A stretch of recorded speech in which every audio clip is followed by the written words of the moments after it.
बच्चों, मालिक विजय साडा दिस साइड और बहुत स्वागत करते हैं आपका मई 24 नवंबर 24 फास्ट ट्रैक्स फाइनल पर्पस के लिए।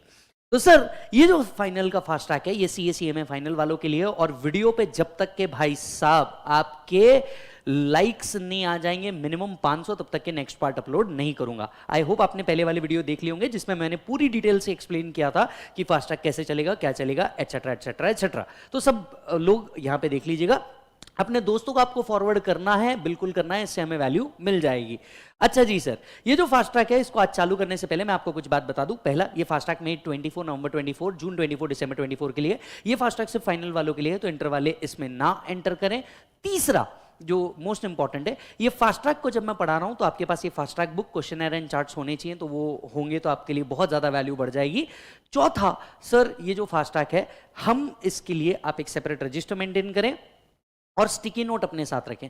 कुछ स्टिकी नोट चाहे कुछ पॉइंट्स अगर हमें लिखने हैं तो हम फास्ट ट्रैक में वहीं के वहीं लिख दें, और साथ साथ में एक रजिस्टर, क्योंकि इसके साथ साथ क्वेश्चन एंड आंसर भी जो हम सॉल्व कराने वाले हैं और कुछ इंपॉर्टेंट सेक्शन जिसको हम लिखने वाले हैं तो वो भी आप क्या कर पाएं, लिख पाएं। राइट, तो आपके पास स्टिकी नोट एंड एक रजिस्टर होना चाहिए। रजिस्टर अगर 200 पेजेस का रहेगा तो that would be more than sufficient to cover the DT and international tax. Right, ये पार्ट ए है, और जैसे कि मैंने आपको पहले वीडियो के अंदर में बताया था डिटेल, जिसके अंदर में एक्सप्लेन किया है कि हम दो पार्ट के अंदर में इसे डिवाइड करेंगे, पार्ट ए पार्ट बी। हर पार्ट 1.5 घंटे का होगा ताकि आपके पास स्ट्रेस ना आए और एक दिन में एक मॉर्निंग एक इवनिंग करके आप आराम से इन लेक्चर्स को कंप्लीट कर सके। यस, ये जो फास्ट ट्रैक बुक है ये नीचे दी गई वेबसाइट्स के ऊपर ले सकते हो या लिंक है उसके अंदर दे सकते हो। इनिशियली चैप्टर नंबर 1 का PDF में जो टेलीग्राम ग्रुप हमने बनाया है जिसमें आप शायद अब तक ज्वाइन कर चुके होंगे, उसके अंदर में मैं चैप्टर नंबर 1 का PDF अपलोड कर रहा हूं ताकि जब तक आपकी बुक आए तब तक आप इसके साथ ज्वाइन कर पाएं। पर एक से ज्यादा चैप्टर्स के PDF मुझसे बिल्कुल उम्मीद मत रखिएगा। एक या मैक्स 2 चैप्टर के आपको मैं PDF दे पाऊंगा, उसके ऊपर के PDF मैं आपको नहीं शेयर कर पाऊंगा। राइट, तो श्री गणेश करते हैं लेके प्रभु का नाम और चालू करते हैं इस exam oriented fast track batch को। Sir, direct tax and international tax कितने मार्क्स का है और किस तरीके से डिवाइडेड है, अगर आप पहली बार भी पढ़ रहे हैं तो बिंदास रहिए, आपको सब कुछ समझ में आएगा। ध्यान से सुनिएगा। Direct tax and international tax CA final ICAI new syllabus, CMA final new syllabus के हिसाब से ये वीडियो है। सर, फाइनेंस एक्ट 23 के हिसाब से टोटली अपडेटेड है।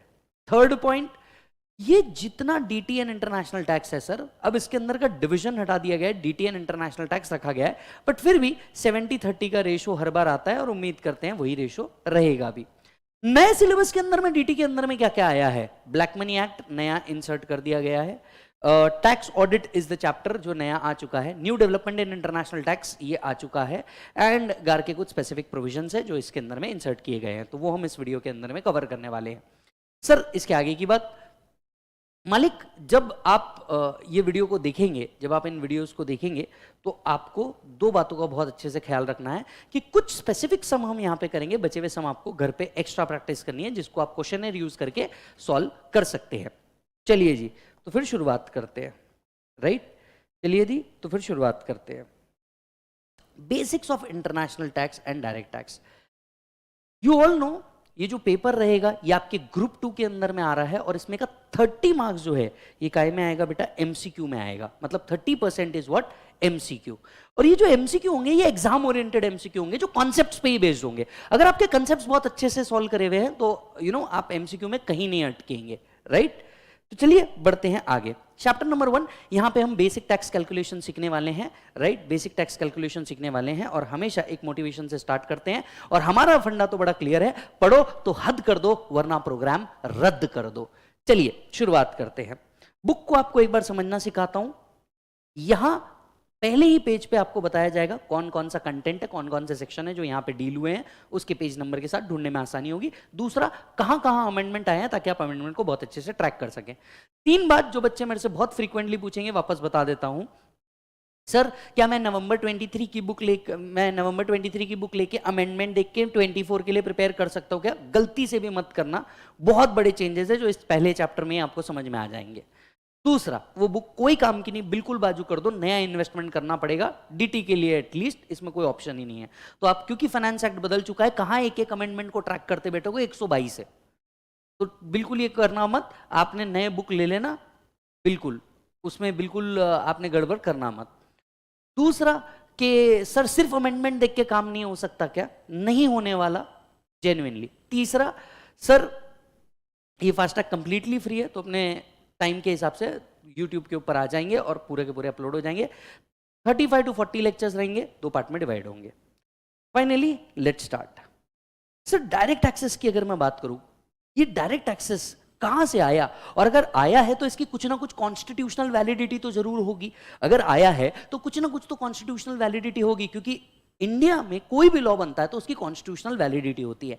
इनकम टैक्स की भी कुछ कॉन्स्टिट्यूशनल वैलिडिटी है, और इसके लिए हमें जाना पड़ता है आर्टिकल नंबर 265 के ऊपर। इसके लिए हमें जाना पड़ता है आर्टिकल नंबर 265 के ऊपर। तो चलिए देखते हैं क्या बोलता है article number 265। Article 265 says no taxes can be levied और collected except by authority of law. यानी कोई भी टैक्स न लगाया जा सकता है न कलेक्ट किया जा सकता है जब तक कोई अथॉरिटी ना हो और उस अथॉरिटी ने कोई लॉ पास ना किया हो। वापस से सुनिए, no taxes can be levied और collected except by authority of law.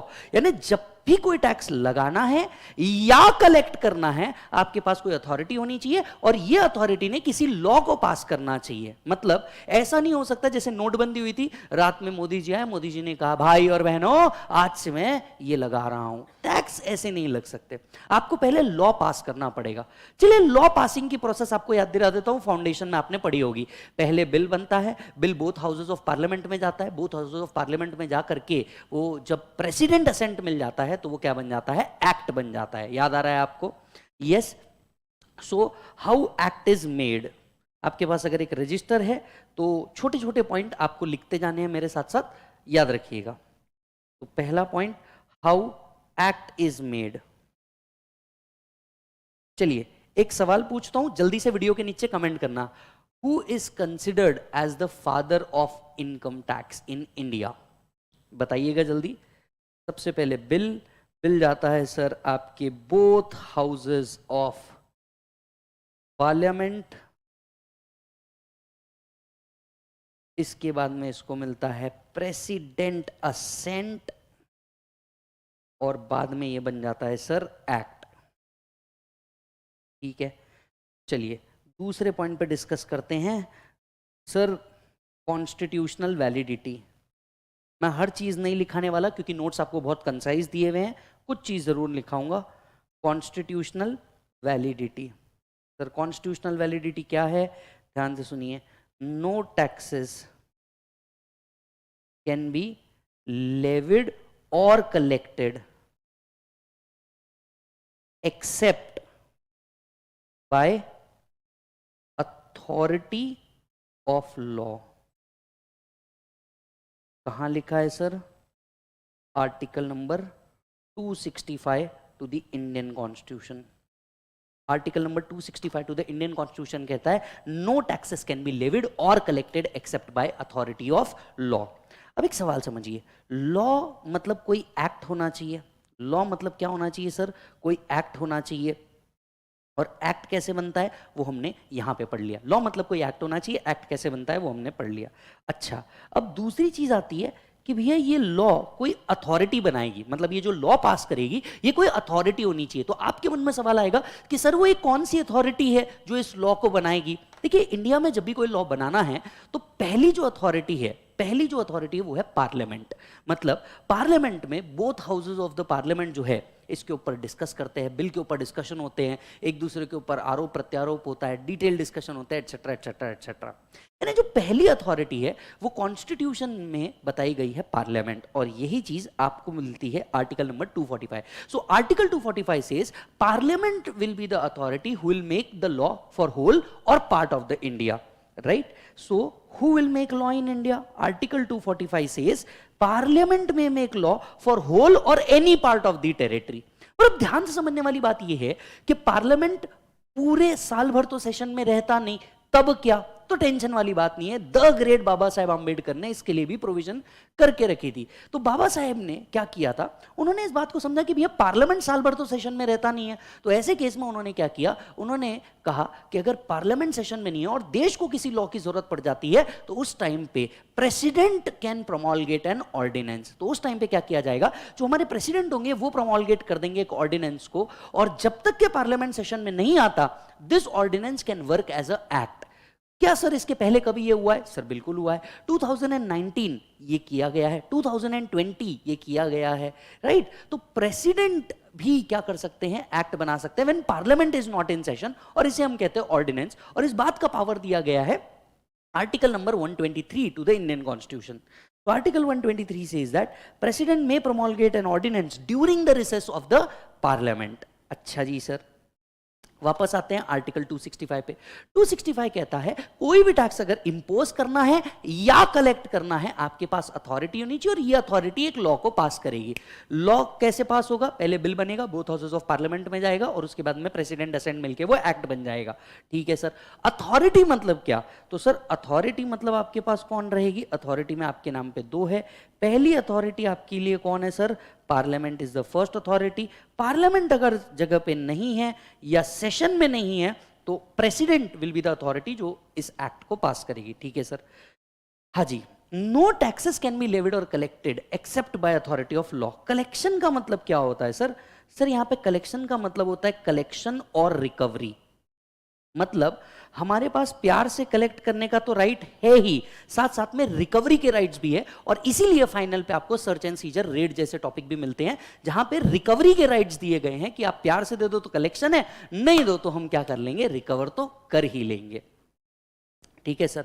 Levy करना मतलब क्या करना सर, सर लेवी करना मतलब क्या करना, लेवी का मतलब है टैक्स को इंपोज करना, मतलब टैक्स को लगाना, राइट। तो लेवी का मतलब जो यहां पे दिया गया है वो दिया गया है इंपोज करना। अब वर्ड को फिर से पढ़ते हैं। ना कोई टैक्स लगाया जा सकता है, ना कोई टैक्स कलेक्ट किया जा सकता है जब तक कि कोई अथॉरिटी किसी लॉ को पास ना कर दे। अच्छा जी सर, बाकी सब शब्द तो समझ गए, अब एक शब्द समझना बाकी है, वो है टैक्स। टैक्स का मतलब क्या है सर, सर टैक्स का मतलब क्या है सर, अगर मैं टैक्स की बात करूं, tax is a collection by who, government. Tax एक रेवेन्यू है गवर्नमेंट के लिए। आज जितने भी इंफ्रास्ट्रक्चर प्रोजेक्ट आप देख रहे हैं, बड़े बड़े हाईवेज बन रहे हैं, नेशनल हाईवे बन रहे हैं by our highway man Nitin Gadkari sir, ये सब चीजों के लिए पैसा कहां से आ रहा है, टैक्सेस से कलेक्ट होता है। टैक्सेस कितने प्रकार के होते हैं सर, दो प्रकार के होते हैं। टैक्सेस के टू टाइप्स होते हैं, two types of taxes are there. Anyone जल्दी से बताओ, बचपन में पढ़ा होगा आप लोगों ने, बचपन मतलब आप जब इंटर में रहे होंगे तब आपने पढ़ा होगा। Two types of taxes are there. पहला है सर डायरेक्ट टैक्स, दूसरा है सर इनडायरेक्ट टैक्स। तो there are two types of tax, there are two types of tax. पहला है डायरेक्ट टैक्स, दूसरा है इनडायरेक्ट टैक्स। कुछ बातें आपको बता दूं, हमने कहा पार्लियामेंट ने लॉ पास कर दिया लेकिन इसके लिए कोई अथॉरिटी बनाई, तो भैया डायरेक्ट टैक्स के लिए अथॉरिटी बनी सीबीडीटी, वेराज इनडायरेक्ट टैक्स के लिए अथॉरिटी बनी सीबीआईसी। एक सेंट्रल बोर्ड ऑफ रेवेन्यू बनाया गया, सेंट्रल बोर्ड ऑफ रेवेन्यू को दो पार्ट में डिवाइड किया गया। एक बनाया गया सीबीडीटी जो डायरेक्ट टैक्सेस के मैटर को हैंडल करता है, दूसरा बनाया गया CBIC that is central board of indirect taxes and custom जो इनडायरेक्ट टैक्सेस को हैंडल करता है। अब सीबीडीटी और सीबीआईसी अपना अपना रेवेन्यू कलेक्ट करते हैं और ये सरकार के लिए मोड ऑफ रेवेन्यू बनता है जिससे अलग अलग स्कीम्स सरकार जो है चलाती है। So that's how taxes are collected and then the such taxes are invested into various of the schemes which government has framed. Okay sir. Sir, direct taxes and indirect taxes. So every decision with respect to direct taxes will be handled by CBDT. Everything which is related to indirect taxes will be handled by CBIC. Sir direct taxes के नाम पे आज हमारे पास क्या है available sir, direct tax available है, that is income tax available है, और इनडायरेक्ट टैक्सेस के अंदर में आपको जीएसटी एंड कस्टम्स अवेलेबल है। यस और no, GST and customs available है। ठीक है सर। सर क्या टैक्स के अंदर में सिर्फ टैक्स ही कलेक्ट किया जाता है? Do we only collect tax? The answer is no. Yes, the answer is no. All the tax is technically when we say tax we also says surcharge if any, and we also say HEC that is cess। ध्यान से सुनिएगा, जब हम tax की बात करते हैं हम तीन तरीके की बातें करते हैं, tax surcharge if any and cess, हम ऐसे तीन बातें करते हैं और टैक्स इन तीनों का मिश्रण होता है। और आगे जाके आप कई सेक्शन देखेंगे जहां जहां पे भी वर्ड टैक्स लिखा है वहां पे हर जगह पे सरचार्ज एंड सेस भी साथ साथ में इंक्लूड किया गया है। अच्छा जी सर, सर ये टैक्स होता क्या है? Tax is a levy. वो लेवी किया जाता है किस चीज पे किया जाता है सर? आपकी इनकम पे किया जाता है। इनकम शब्द डिफाइन किया गया है 224 के अंदर में कि इनकम होता क्या है। वो डेफिनेशन आपको याद करने की जरूरत नहीं है। ये जो टैक्स है, ये जो टैक्स है सर, ये कलेक्ट कौन करता है? आई मीन मुझे टैक्स देना है, क्या मैं इनकम टैक्स डिपार्टमेंट में जाता हूं? The answer is no. You go to bank and you pay to income tax department. Yes और नो? ये जितना भी टैक्स कलेक्ट होता है ये सारा का सारा जाता है। यस, एनीवन जल्दी से बताइए, किसी को आइडिया है तो आप तुरंत कमेंट भी कर सकते हैं। ये जितना भी टैक्स जाता है कहां जाता है? जल्दी से बताओ। Consolidated fund of India. तो जितना भी टैक्स कलेक्ट होता है ये कंसोलिडेटेड फंड ऑफ इंडिया के अंदर में जाता है और फिर वहां से वेरियस पर्पस के लिए यूज होता है। तो ऑल टैक्स कलेक्टेड, ध्यान से सुनिए, all tax collected is kept in consolidated fund of India, right?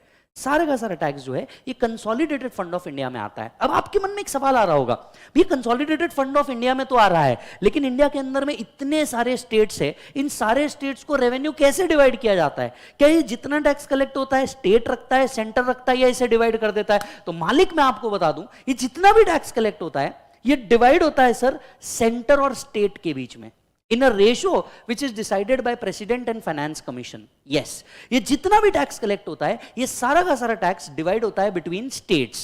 Yes, और किस बेसिस पे डिवीजन होगा ये डिसाइड करते हैं प्रेसिडेंट एंड फाइनेंस कमीशन।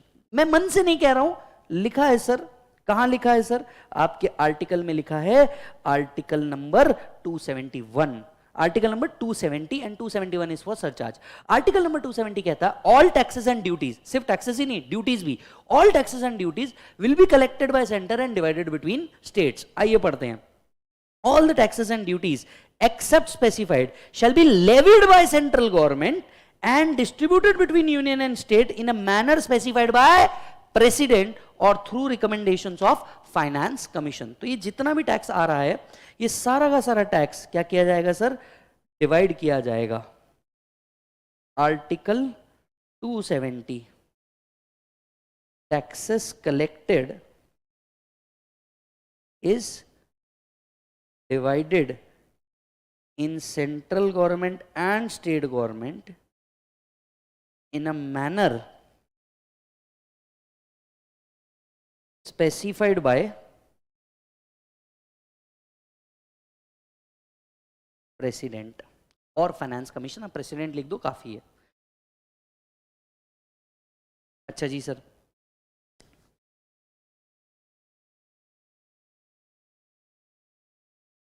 तो जितना भी टैक्स है ये टैक्स को क्या किया जाता है सर? डिवाइड किया जाता है, सेंटर और स्टेट के बीच में डिवाइड किया जाता है, प्रेसिडेंट एंड फाइनेंस कमीशन जो बोलते हैं उस बेसिस पे।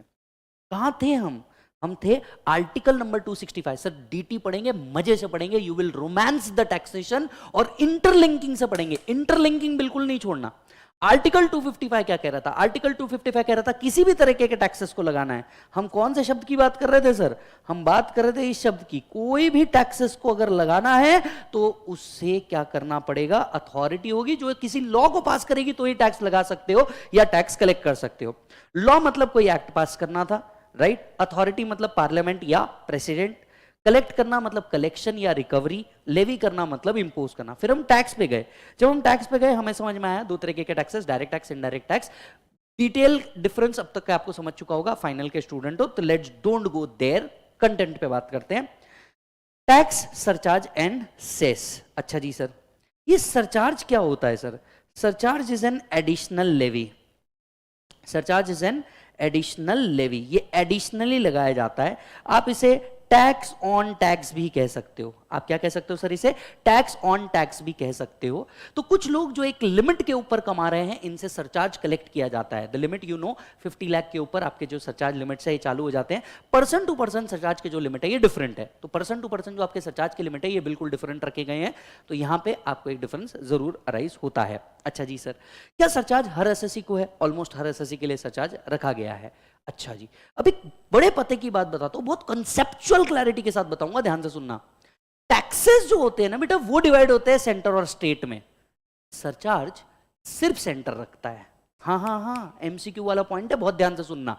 जो टैक्सेस होते हैं उसको सेंटर और स्टेट में डिवाइड किया जाता है, पर जो सरचार्ज होता है वो सिर्फ यूनियन रखता है। बहुत कम लोग हैं जिसको ये बहुत बेसिक डिफरेंस है ये पता नहीं है। रखा ये भी कंसोलिडेटेड फंड ऑफ इंडिया में जाएगा। ध्यान से सुनिएगा, जब आप टैक्सेस पे करते हैं सरचार्ज साथ साथ में जाता है, ये वहां डिवीजन होता है पूरा का पूरा। जो सरचार्ज पोर्शन कलेक्ट होता है ना, राइट, जो सरचार्ज पोर्शन कलेक्ट होता है वो सिर्फ यूनियन रखता है, वो कहीं और नहीं जाता। सर ऐसा कौन कहता है? Article number 271। ऐसा कौन कह रहा है? आर्टिकल नंबर 271 कह रहा है सर जो सरचार्ज आप कलेक्ट कर रहे हो वो सिर्फ यूनियन रखेगा, स्टेट नहीं रखेगा। वर्ड्स के साथ है, आइए, इसीलिए हम कह रहे हैं पढ़ो तो हद करो वरना प्रोग्राम रद्द करो। ध्यान से सुनना साहब, पार्लियामेंट में at any time increase the duties and taxes as referred in article 270 by surcharge. तो आपने जो ड्यूटीज एंड टैक्सेस इंक्रीज किए हैं by surcharge, right, for the purpose of union, for the purpose of union, सिर्फ union बोला है वहां पे। यूनियन का मतलब सेंट्रल गवर्नमेंट, स्टेट गवर्नमेंट के पास नहीं जाता वो। For the purpose of union and whole of such proceeds of surcharge shall form part of CFI, that is Consolidated Fund of India. तो कहां जाएगा sir? It is also a part of CFI. It is also a part of CFI, Consolidated Fund of India. CFI इधर लिखा हुआ है, right? FI Consolidated Fund of India का part बनेगा और ये वहां जाएगा। अच्छा जी sir, sir only kept by union, ये एमसीक्यू बनेगा बड़ा होके, ओनली केप्ट बाय यूनियन। तो ये डिवाइड नहीं होता सर। कौन कह रहा है ये? Article number 271 to Indian constitution, article number 271 to Indian constitution. तो जब टैक्सेस की बात कर रहे हैं, टैक्सेस के अंदर में क्या आता है सर? टैक्सेस में आता है टैक्स, टैक्स के साथ साथ एक और चीज आती है सरचार्ज। अब यहाँ पे इफ एनी लिखने का बहुत सिंपल सा रीजन है, जरूरी नहीं हर एक की इनकम उस लिमिट को क्रॉस करे, तो हमें तब तक के सरचार्ज लगाने की जरूरत नहीं पड़ती। फिर आता है HEC। HEC क्या होता है सर? इसको हम प्यार से सेस ही कहते हैं, CESS, सेस ही कहते हैं, लेकिन इंडिया में इसको रीनेम कर दिया गया है, इसका नाम कर दिया गया है हेल्थ एंड एजुकेशन सेस। ये जो पैसा होता है ये स्पेसिफिक पर्पस के लिए यूज होता है, used for specific purpose. It is used for specific purpose, ये स्पेसिफिक पर्पस के लिए यूज किया जाता है। अब आप बोलेंगे पर्पस क्या है? Health and education. Existing government को दो सेक्टर पे फोकस करना था, पहला था हेल्थ और दूसरा था एजुकेशन। अब इनकी दो स्कीम है जिसके लिए इस पैसे को यूज किया जा रहा है। पहला याद होगा तो मिड डे मील स्कीम, सर्व शिक्षा अभियान, जिसके तहत गवर्नमेंट अनप्रिविलेज चिल्ड्रंस को क्या करती है? एजुकेशन फैसिलिटी प्रोवाइड करती है। इसका फंडिंग कहां से आता है? हेल्थ एंड एजुकेशन से। कोविड के अंदर में आपके और आपके परिवार वालों को फ्री वैक्सीनेशन बांटी गई या डिस्काउंटेड रेट पे वैक्सीनेशन बांटा गया, इसका जो पैसा था ये भी कहां से आया? हेल्थ एंड एजुकेशन सेस से आया सर। तो ये जो हेल्थ एंड एजुकेशन सेस है ये क्या है सर? मैंडेटरी है। ये क्या है सर? मैंडेटरी है। और कितने परसेंट से कलेक्ट किया जा रहा है? वी ऑल नो 4% से कलेक्ट किया जाता है। और प्रॉब्लम में बोला हो या नहीं बोला हो आपको ये लगाना ही है। तो प्रॉब्लम में आपको बोला या प्रॉब्लम में आपको नहीं बोला, ये आपको लगाना ही है। जब हम टैक्स की बात करेंगे हम HEC की भी बात करेंगे। जो HEC है ये कहां जाता है सर? CFI का पार्ट है सर। इसको डिवाइड या अनडिवाइड करने का कोई ऑप्शन ही नहीं, क्योंकि दो ही जगह यूज हो सकता है, हेल्थ एंड एजुकेशन सेक्टर में। वो सेंट्रल गवर्नमेंट अपने हिसाब से बांटती है। यस और नो? तो आइए, फर्स्ट पार्ट हम लोगों ने देखा constitutional validity of the act. Act क्या कहता था? कोई भी टैक्स को अगर लगाना है तो या तो कोई लॉ होना चाहिए और कोई अथॉरिटी होनी चाहिए। अथॉरिटी मतलब बेटे कौन? दो, जल्दी से बोलो कौन कौन सा? पहला पार्लियामेंट, दूसरा हाँ पार्लियामेंट सेशन में नहीं है तो हाँ प्रेसिडेंट, एकदम बराबर। फिर हम लोगों ने बात करी कि टैक्स मतलब क्या। सर टैक्स दो तरीके के होते हैं, DT, IDT. DT is handled by CBDT. अच्छा, जहां जहां पे भी आप नोट्स पढ़ेंगे तो कई जगह पे सीबीडीटी को हम सीधे शब्दों में बोर्ड भी कहते हैं। मतलब अगर हमने कहीं बोर्ड लिखा है तो उसका मतलब भी सीबीडीटी ही हुआ, central board of direct taxes, तो उसको बोर्ड भी कहा जाता है शॉर्ट करते हुए। इनडायरेक्ट टैक्सेस को सीबीआईसी हैंडल करता है। जब हम टैक्स की बात करते हैं, हम तीन चीजों की बात करते हैं, टैक्स, सरचार्ज एंड सेस। ऐसे तीन चीजों की हम लोग क्या करते हैं बेटा, बात करते हैं। ठीक है सर, अब बढ़ते हैं आगे। सर अब ये देखिए, आपको टैक्स तो समझ में आ गया, लेकिन टैक्स कलेक्ट करने का पावर किसके पास है, सेंटर के पास है या स्टेट के पास है? ये बात तो हम लोगों ने डिस्कस ही नहीं की। भैया डिस्कस करिए, अभी तक हमने नहीं डिस्कस करी। टैक्स क्या होता है ये तो समझ लिया, पर टैक्स कलेक्शन का पावर का क्या? तो टैक्स कलेक्शन पावर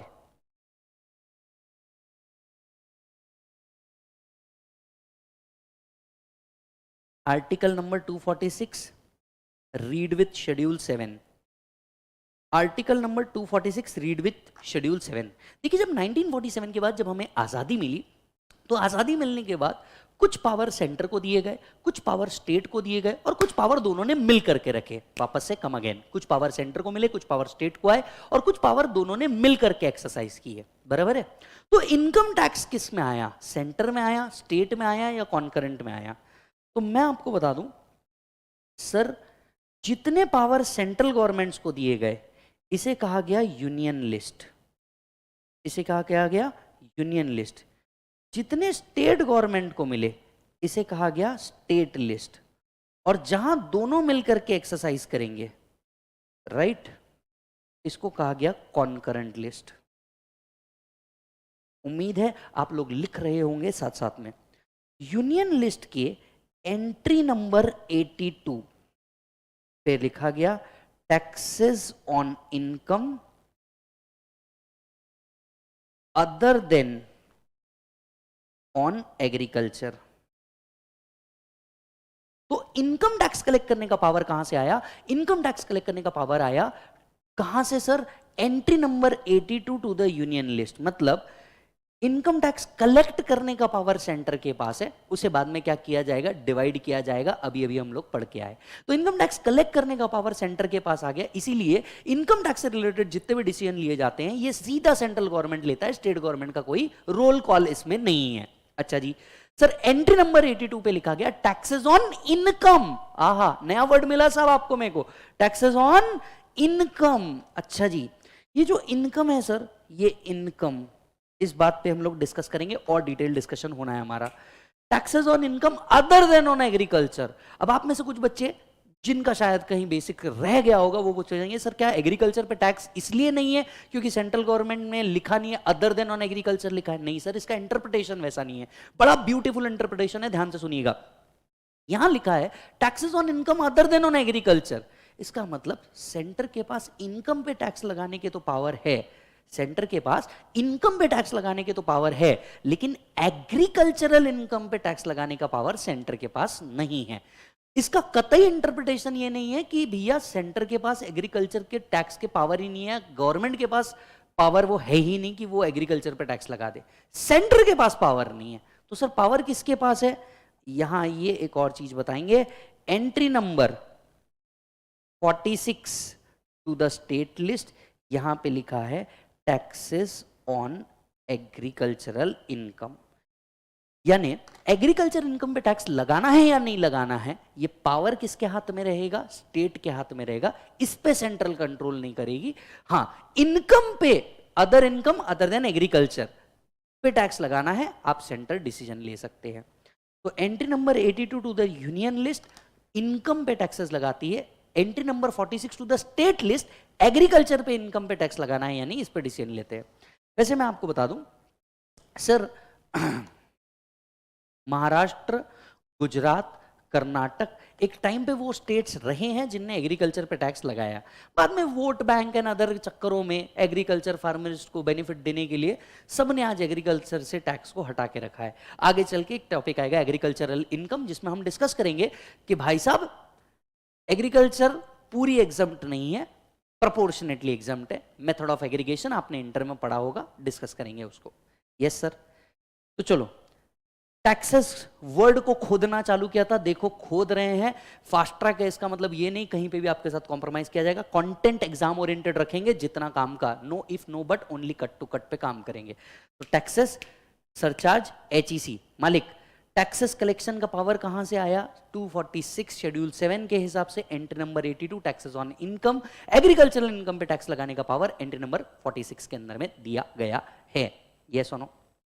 चलिए कुछ और बात बता दूं सर, ये जो टैक्स है ये ऐसा है क्या कि, क्योंकि सर जब हम लोगों ने पढ़ा था the act is applicable to, तो उसका क्या sir? The income tax act is applicable to whole of India including Jammu and Kashmir. पहले से ही आर्टिकल 370 का इससे कोई लेन देन नहीं है। The whole act is applicable to whole of India. Yes, so agriculture income tax is covered under entry number 82 to the union list. Agriculture income is covered under entry number 46 to the state list. It is applicable to whole of India. तो section 1 of the act says that the income tax act is applicable to whole of India. आप सभी लोगों के लिए previous year जो है ये change हो चुका है 23-24। जितने बच्चे मई, जून, नवंबर, दिसंबर 24 दे रहे हैं, अब आपका प्रीवियस ईयर भी चेंज हो चुका है। आपका प्रीवियस ईयर बना 23-24, आपका असेसमेंट ईयर बना 24-25, और ये हर चैप्टर के लिए कॉमन है। ठीक है, तो ये बात याद रख लेना भाई साहब, ये बात याद रख लेना। आप लोगों का प्रीवियस ईयर क्या है सर? आप लोगों का प्रीवियस ईयर अब हो चुका है 23-24 सर। आप लोगों का असेसमेंट ईयर हो चुका है 24-25। तो ये हम 10 बार नहीं कहेंगे, नहीं तो प्रॉब्लम सॉल्व करते वक्त कंफ्यूजन होंगे, दिमाग में याद रख लेना। ये किसके लिए है सर? मई/नवंबर 24 सर, जून/दिसंबर 24, ये सभी के लिए कॉमन है। अच्छा जी sir. Sir as we all know taxes दो प्रकार के होते हैं, डायरेक्ट टैक्स, इनडायरेक्ट टैक्स। इनके अमेंडमेंट से रिलेटेड कुछ बात कर लेते हैं सर। इनके अमेंडमेंट कब आते हैं? जनरली इनके अमेंडमेंट आते हैं बजट से। ध्यान से सुनिएगा, अब मैं बहुत अच्छी बात कहने जा रहा हूं, प्लीज ध्यान से सुनना। अमेंडमेंट्स आते रहते हैं, हम ये सब सुनते हैं। जिनने नवंबर 23 दिया था उनके लिए मई 24 के अंदर में अमेंडमेंट आया होगा।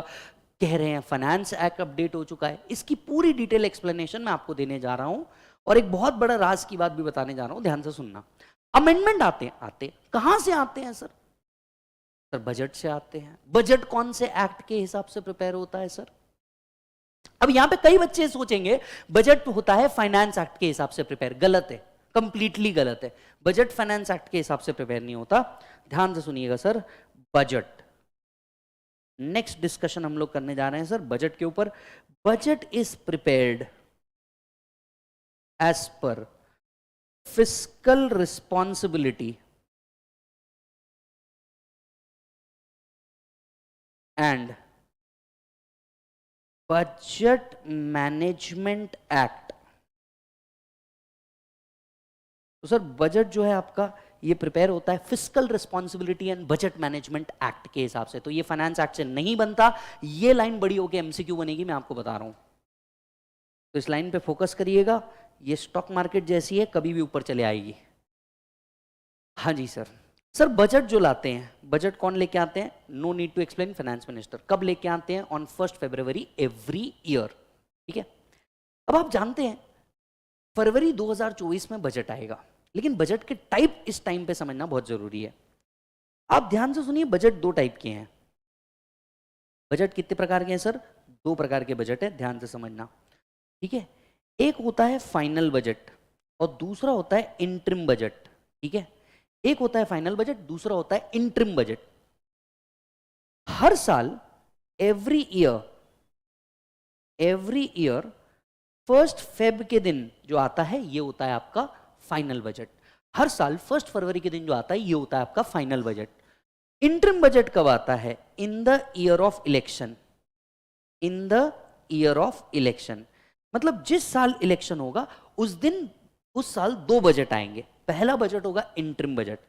ये इंटरिम बजट जो होता है ये लगभग फरवरी से लेकर के जून तक के लिए होता है। अब आप सभी जानते हैं 2024 इज द इलेक्शन ईयर। अब इलेक्शन ईयर के अंदर में फरवरी के टाइम पे क्या होगा? एक बजट आ जाएगा, फिर प्रधानमंत्री जी का सिलेक्शन होगा। खैर जवाब तो हम सभी जानते हैं, प्रधानमंत्री जी का सिलेक्शन होगा, नई सरकार बनेगी और नई सरकार जुलाई में आएगी विद द सेम और डिफरेंट फाइनेंस मिनिस्टर। जुलाई से लेके मार्च 2025 तक के लिए आपका एक और बजट बनता है। मतलब in the year of election there are two budgets, एक इंटरिम बजट बनता है, एक फाइनल बजट बनता है। और अगर ये ईयर इलेक्शन ईयर नहीं है तो फिर एक ही बजट से काम हो जाता है, जिसको हम कहते हैं final budget, finance final budget, बस शॉर्टकट में उसको लिख दिया जाता है फाइनेंस बजट। यस, तो अगर आप देखेंगे 2024 मतलब जिस साल आपका अटेम्प्ट है उस साल आपको दो बजट देखने को मिलेंगे। 1 फरवरी को आएगा इंटरिम बजट और फिर जुलाई में आएगा फाइनल बजट। और आप मेरे को मैसेज करके पूछेंगे कि सर क्या हमें भी ये बजट काम का है? Answer is no. जो 2024 में बजट आएंगे वो आपके बिल्कुल काम के नहीं है। सभी लोग कान खोल के ध्यान से सुनेंगे प्लीज, हाँ सभी लोग कान खोल के ध्यान से सुनेंगे। और मैं किसी बच्चे से रिक्वेस्ट करूंगा कि सर प्लीज टाइम स्टैम्प भी लगा देना कंटेंट का। कोई बच्चे से मैं रिक्वेस्ट करूंगा, अगर आप वीडियो देख रहे हैं तो सर टाइम स्टैम्प भी लगा दीजिएगा ताकि आपको अलग अलग कंटेंट देखने में मजा आ जाए। जो 2024 में बजट आएंगे वो आपके किसी भी काम के नहीं। सर क्यों? अब समझिए अमेंडमेंट कब आते हैं और इसकी एप्लीकेबिलिटी कब होती है। अगर आपने ये कंटेंट समझ लिया ना तो आपको ये समझ में आ जाएगा कि हमारे को वो जो 2024 में बजट आएगा वो क्यों जरूरी नहीं है और हमारे काम का तो है ही नहीं। चलिए आइए समझते हैं। सर ध्यान से सुनिए, बजट से आते हैं अमेंडमेंट्स मतलब चेंजेस, बराबर। ये जो अमेंडमेंट होते हैं ये दो पार्ट में होंगे, कुछ डीटी से रिलेटेड अमेंडमेंट होंगे, कुछ आईडीटी से रिलेटेड अमेंडमेंट होंगे। सही, यस। आईडीटी से जो अमेंडमेंट आते हैं मतलब आईडीटी से रिलेटेड जो अमेंडमेंट आते हैं ये एप्लीकेबल होते हैं मिडनाइट से। This is applicable from midnight, यानी उसी रात से लागू हो जाते हैं अनलेस अदरवाइज स्पेसिफाइड। तो अनलेस अदरवाइज स्पेसिफाइड वो उसी रात से क्या कर दिए जाते हैं, लागू कर दिए जाते हैं।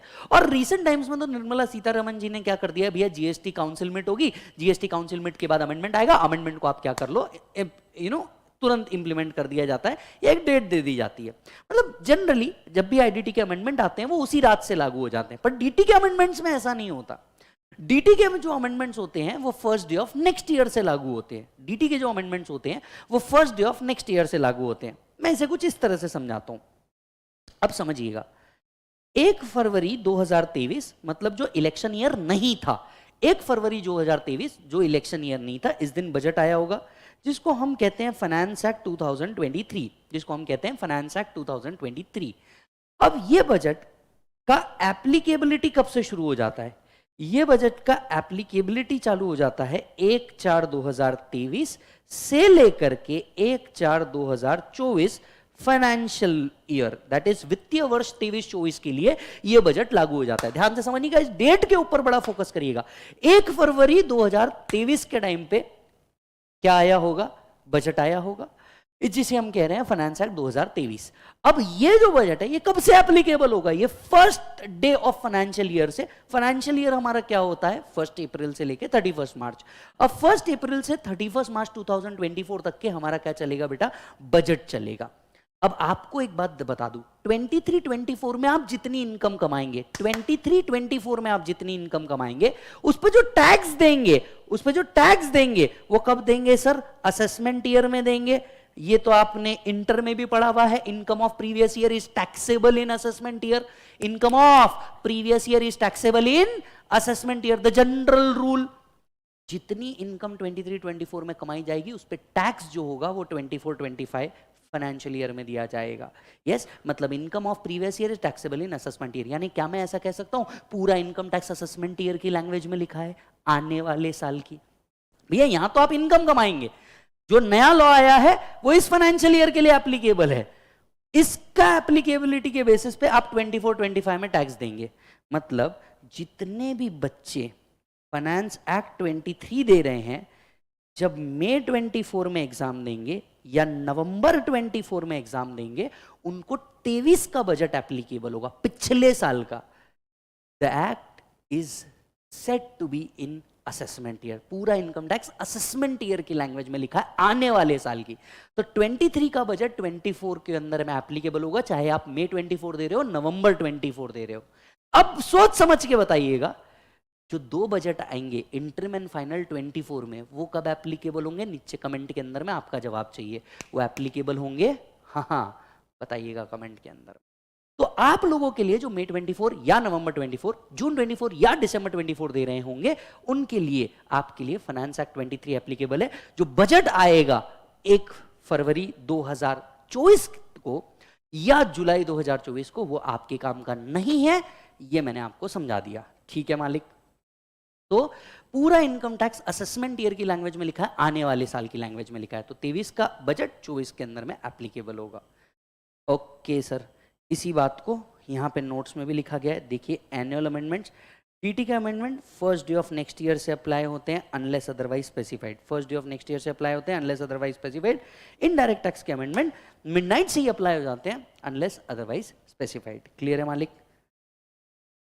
अच्छा जी सर, बहुत बढ़िया।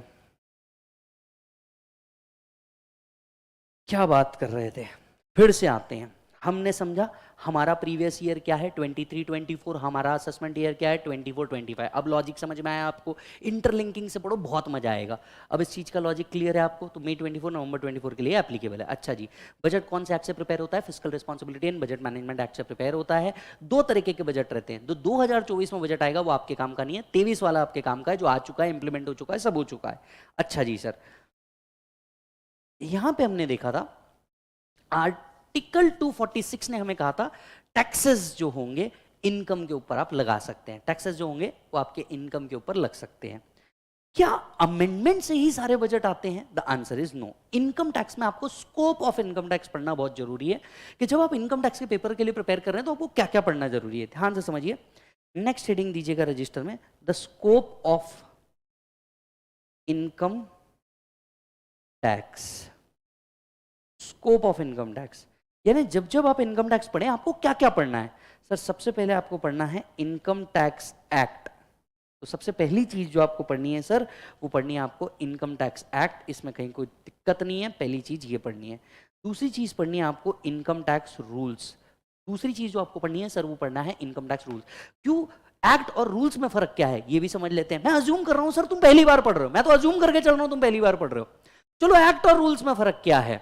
क्योंकि आपने अपने आर्टिकलशिप में देखा होगा सर, एक्ट भी रखा है, रूल्स भी रखे हैं। दोनों में फर्क क्या है?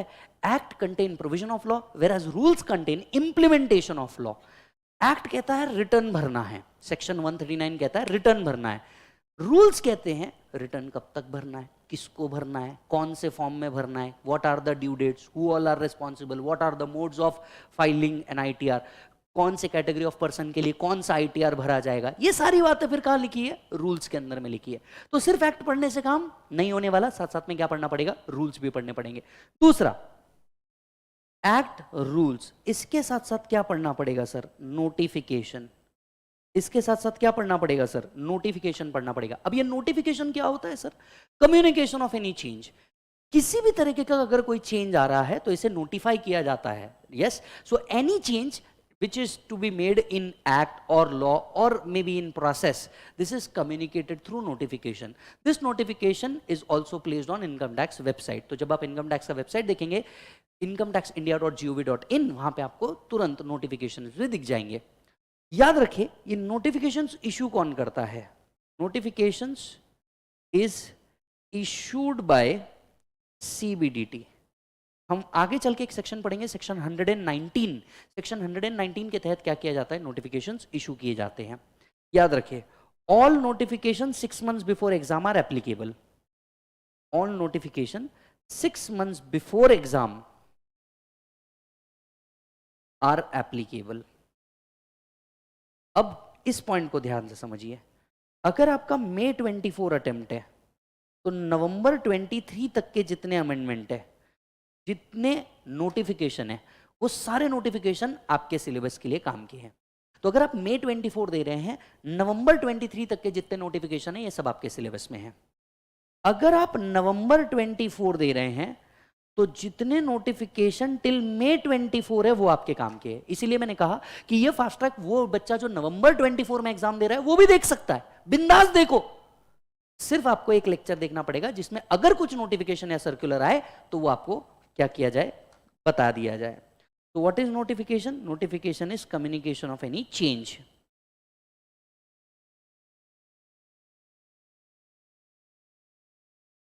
What is notification sir? Notification is communication of any change. कौन इशू करता है? सीबीडीटी अंडर सेक्शन 119 इशू करता है। कहां प्लेस किया जाता है? इनकम टैक्स की वेबसाइट पे प्लेस किया जाता है। All notification 6 month before exam are applicable. तो जो बच्चे May 24 दे रहे हैं टिल नवंबर 23 तक के सारे नोटिफिकेशन आपके काम के हैं। नवंबर 24 दे रहे हो तो May 24 तक के जितने नोटिफिकेशन आए होंगे वो आपके काम के हैं। अच्छा सर, यानी एक्ट में सिर्फ एक्ट को नहीं पढ़ना है, एक्ट भी पढ़ना है, रूल्स भी पढ़ना है, नोटिफिकेशन भी पढ़ने हैं। नेक्स्ट चीज सर, सर्कुलर भी पढ़ना है। अब ये सर्कुलर क्या होता है सर? सर सर्कुलर ये इंटरनल क्लैरिफिकेशन के लिए होता है। देखिए कई बार एक्ट है, इंटरप्रिटेशन बहुत सारे हो सकते हैं। एक्ट है, लॉ है, इंटरप्रिटेशन बहुत सारे हो सकते हैं। अब देखिए एज अ टैक्स पेयर आप अलग अलग interpretation low, make sense. But अगर इनकम टैक्स डिपार्टमेंट में अलग अलग ऑफिसर इंटरप्रिटेशन बदल दे तो does not make any sense. Yes और नो? इनकम टैक्स डिपार्टमेंट के ऑफिसर के इंटरप्रिटेशन अलग अलग नहीं हो सकते। इमेजिन बराबर है। ये एक पानी का ग्लास है, एकदम इजी और आसान शब्दों में समझाता हूं। ये एक पानी का ग्लास है, ठीक है, सबके सामने रखा है। अब कुछ लोग इसे क्या कहेंगे, ध्यान से सुनिएगा, ग्लास फुल भरा हुआ है। कुछ कहेंगे नहीं फुल नहीं भरा हुआ है, कुछ खाली पड़ा हुआ है। कुछ लोग क्या कहेंगे, कुछ भरा है कुछ खाली है। कुछ क्या कहेंगे, इसमें पानी है, ये किसने बोला? मतलब सेम चीज को देख करके अलग अलग इंटरप्रिटेशन पॉसिबल है। बात समझिएगा, सेम चीज को देख करके अलग अलग इंटरप्रिटेशन पॉसिबल है। तो ऐसा पॉसिबल नहीं है क्या a CIT who is sitting in Delhi, a CIT who is sitting in Mumbai, a CIT who is sitting in Chennai can have a different opinion on the same thing? Possible है ना? Can have a different opinion on the same thing, possible है। तो ऐसे case में in department क्या करता है, एक सर्कुलर निकालता है जो इंटरनल क्लैरिफिकेशन के लिए होता है। डिपार्टमेंट सर्कुलर निकालता है जो इंटरनल क्लैरिफिकेशन के लिए होता है। Point number 1। पॉइंट नंबर 2, इसे भी सीबीडीटी इशू करता है। पर सबसे जरूरी बात जो सुप्रीम कोर्ट में हेल्ड की गई है, it is mandatory for income tax department, not mandatory for assessee. Assessee चाहे तो सर्कुलर उसके लिए बेनिफिशियल है तो यूज करेगा, नहीं तो नहीं करेगा। It is mandatory for department, not mandatory for assessee. ये एमसीक्यू में आ सकता है, ध्यान से सुनिएगा। तो अगर मैं सर्कुलर की बात करूं, circular is clarification, circular is clarification. This is again issued by CBDT. All circulars 6 months before exam are applicable.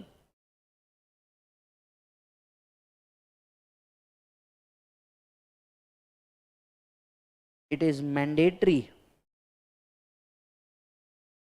for income tax department, not mandatory for assessee. It is mandatory for income tax department, not mandatory for assessee.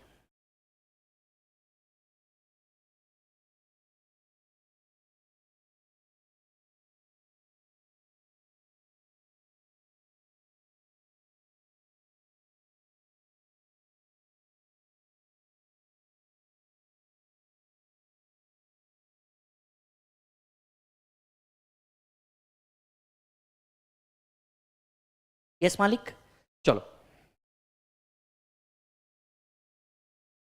हाँ जी। तो income tax पढ़ते वक्त what you all have to read, first you have to read income tax act, then you have to read income tax rules, then you have to read notification, then you have to read circulars. Yes, then there is another thing which you also have to go through, that's the case law. The case law which is held by ITAT, which is called as Income Tax Appellate Tribunal, High Court or Supreme Court. So these three case laws are also important to you while communicating the things. याद रखिए जो charts आप मंगाएंगे ना, chart में हमने last के 2 page दे रखे हैं। All the case laws till 2023 we have inserted in charts, right? तो चार्ट्स के अंदर में हमने ये दे रखा है, तो आपको कहीं और भटकने की जरूरत नहीं पड़ेगी। उन 80 पेजेस में एक पेज चार्ट केस लॉस का भी है, जहां पे सीधा केस लॉ का इशू क्या था और उसका कंक्लूजन क्या था ये दिया हुआ है। तो ये आपकी बहुत ज्यादा मदद कर देगा कहां पे सेम चीज को क्रक्स में पढ़ने के लिए कि इशू क्या था और कंक्लूजन क्या है, विषय खत्म। Yes, so these are all the scope of income tax. एक बार चेक कर लीजिएगा, नोट्स के फर्स्ट पेज पे लिखा है So notification is communication of any change, issued by CBDT. All notifications 6 months before exam are applicable. Circulars के case में issued by CBDT, these are binding on department, not binding on SSC, because they can have a different opinion. Department cannot have a different opinion on the same law.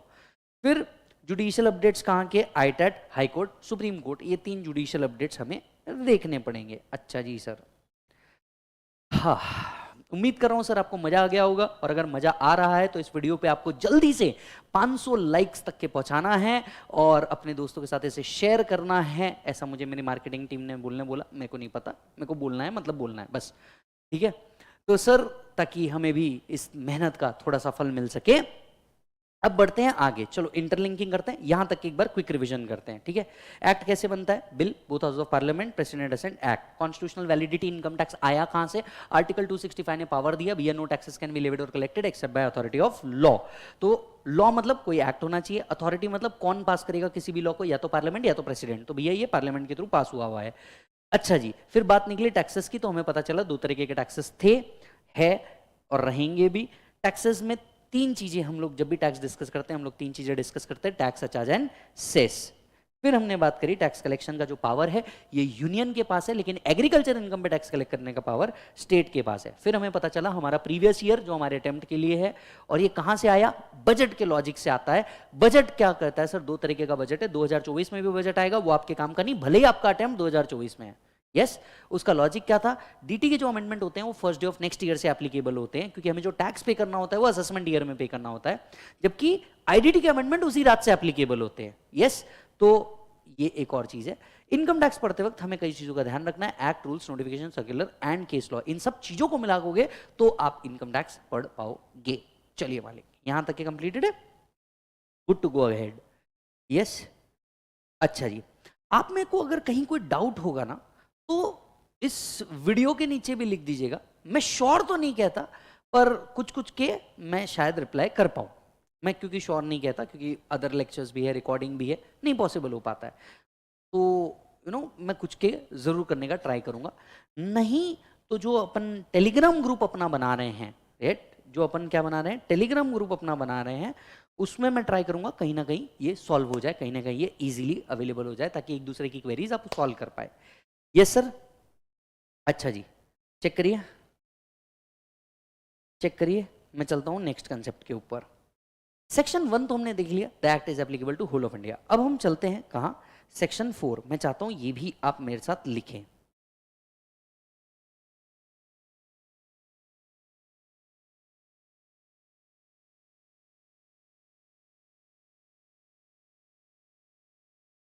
Section 4,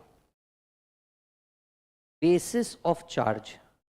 आपके मन में आ रहा होगा कि sir मैंने section 1 से आपको direct section 4 पे लेके चले गया. सर लिखते रहिए, बड़ा इंटरलिंकिंग के काम चलता है.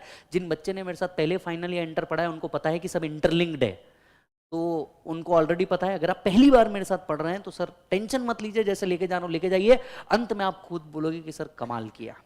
चेक करना. हाँ जी sir,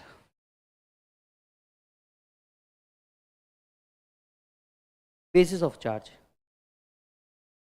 income tax is payable at the rate specified by Annual Finance Act in respect of total income of any person in previous year.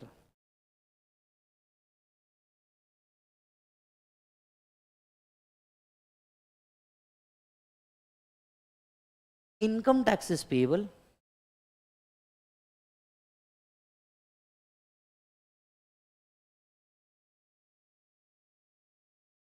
in assessment year at the rate specified by the Annual Finance Act in respect of total income of any person in previous year.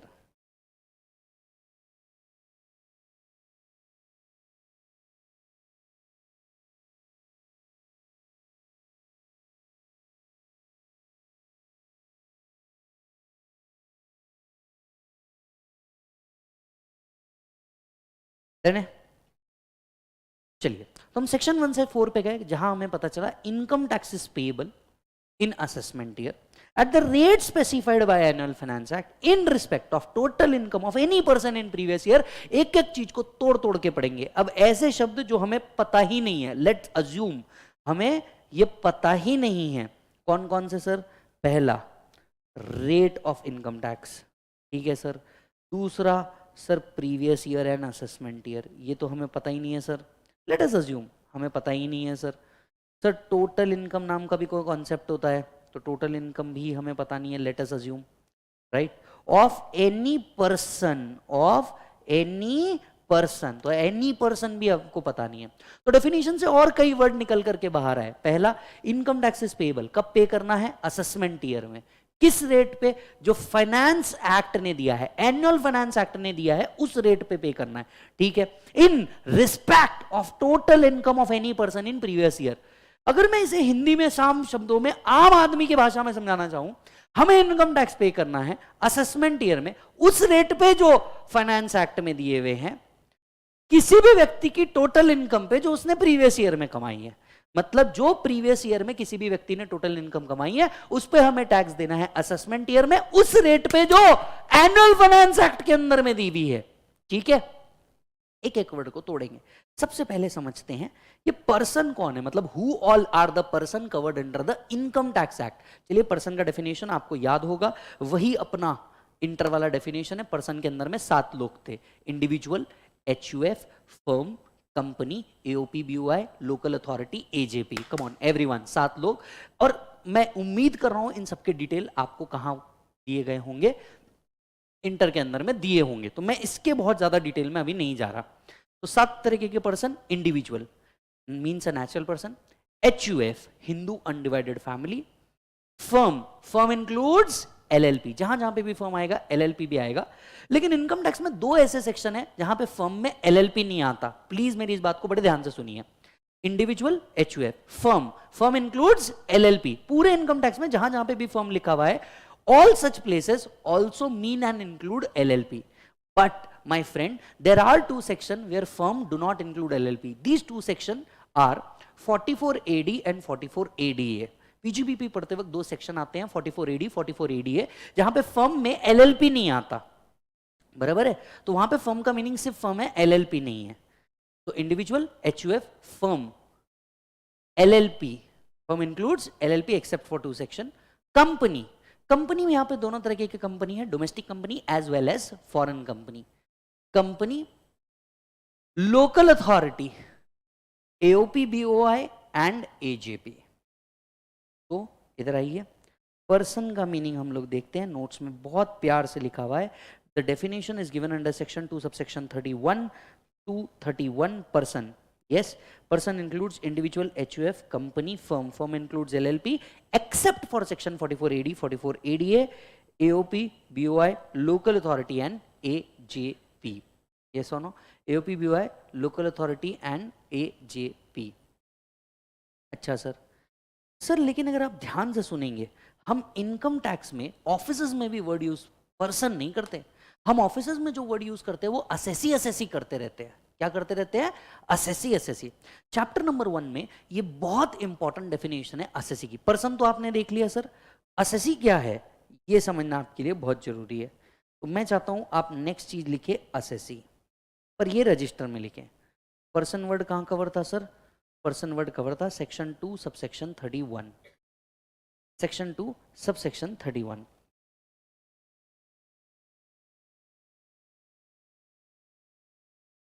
Yes,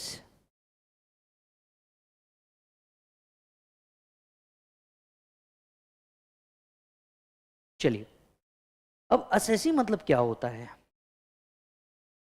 काम की definition. अगर आप ध्यान से देखेंगे chapter number 1 में अगर theory में आपको कुछ पूछा जा सकता है तो वो यही है। सेक्शन 2 सबसेक्शन 7 आपको असेसी का डेफिनेशन डिफाइन करता है। अब असेसी मतलब कौन? Assessee means every person who is liable to pay tax और any other sum under the act. तो यहां पे जो सिर्फ टैक्स लिखा है, यहां पे टैक्स के साथ साथ अगर आप बेयर एक्ट पढ़ेंगे तो वहां पे लिखा है टैक्स और any other sum under the act. Yes, तो आप टैक्स या कोई भी सम जैसे इंटरेस्ट हो गया, पेनल्टी हो गया, पे करने के लिए लायबल है, तो आप कौन बन गए? असेसी। और in respect of other person if he is assessable, और in respect of other person if he is assessable, जिसका मीनिंग होता है, देखिए आपने एक चैप्टर पढ़ा होगा इंटर के अंदर में, वो चैप्टर था क्लबिंग, जहां पे एओ क्या कर सकता था, अगर आपने किसी तरीके से ट्रांजैक्शन को घुमाने की कोशिश की है, इनकम डाइवर्ट करने की कोशिश की है, तो that income will have been clubbed in your income और would have been clubbed in your income. So in respect of the other income, if you are liable to pay tax, still you will be considered as assessee. अब हम ये assessee word discuss क्यों कर रहे हैं, बड़े interesting चीज है समझने के लिए. इनकम टैक्स में कई जगह पे पर्सन लिखा है, जबकि कई जगह पे assessee वर्ड लिखा है. यस, तो इसीलिए दो वर्ड के क्लासिफिकेशन और मीनिंग जो है ये अलग अलग दिए हैं और दो अलग अलग नाम आए. तो इनकम टैक्स में सेक्शन टू सेक्शन ये बदल जाता है, कई जगह पे पर्सन दिया है, कई जगह पे assessee दिया है. तो you need to understand both the language, but whenever the tax is there has to be assessee. So assessee का डेफिनेशन मेरे साथ लिखिए, any person liable to pay tax और any other sum under the act. तो any person who is liable to pay any other sum under the act और tax will be liable, बोलो बेटा, will be treated as assessee. और in respect of other person's income or loss, he is assessable. तो अगर ये किसी और के लिए, यहां पे सीधा सीधा इसका मतलब होता है क्लबिंग, तो भी आप क्या माने जाओगे, assessee माने जाओगे. दूसरा, deemed to be assessee. Yes, कुछ केस में assessee को क्या किया जाता है, डीम किया जाता है कि ये डीम्ड assessee रहेंगे. जैसे कंपनी के केस में, for example, in case of company director. अब मान लीजिए अगर असेसमेंट हुआ जहां इनकम टैक्स डिपार्टमेंट ने बुलाया या इनकम टैक्स डिपार्टमेंट ने कॉल किया, कंपनी तो उठ के जा नहीं सकती, तो डीम्ड assessee मानना पड़ता है. किसको डीम्ड assessee मानना पड़ता है? कंपनी के डायरेक्टर को डीम्ड assessee मान लिया जाता है एंड उनको नोटिस भेजा जाता है. यस. एंड तीसरा, assessee इन डिफॉल्ट.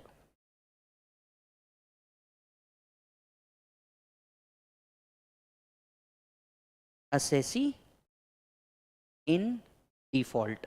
अब ये assessee इन डिफॉल्ट क्या होता है? मान लीजिए कि एक व्यक्ति है जिसको कुछ पेमेंट करना था, जिसके ऊपर टीडीएस आ रहा था. He is not liable to pay tax, right, but उसको मान लीजिए वो विनिंग दे रहा है या कुछ अदर चीज दे रहा है जिसके तहत टीडीएस होना चाहिए था, पर टीडीएस हुआ नहीं. टीडीएस होना चाहिए था पर टीडीएस हुआ नहीं. अब इसके लिए पेनल्टी लगेगी, इसके लिए इंटरेस्ट लगेगा, पर वो assessee बोल सकता था भैया I am not liable to pay tax, तो आप मेरे को assessee कैसे बना रहे हो?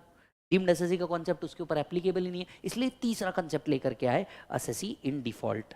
क्या बेटा लेके आए? assessee in default. For example, if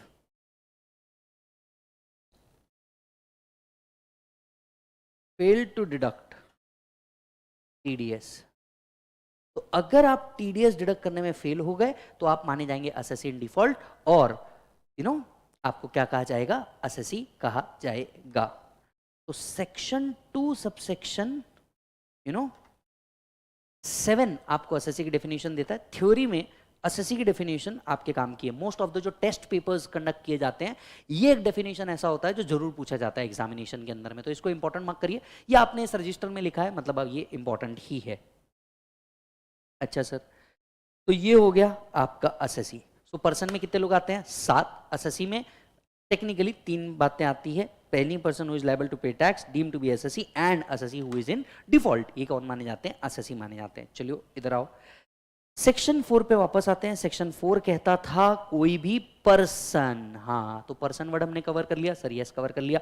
person के साथ साथ assessee वर्ड भी कवर कर लिया सर. कवर कर लिया. नेक्स्ट चीज पे जाते हैं हम लोग, टोटल इनकम.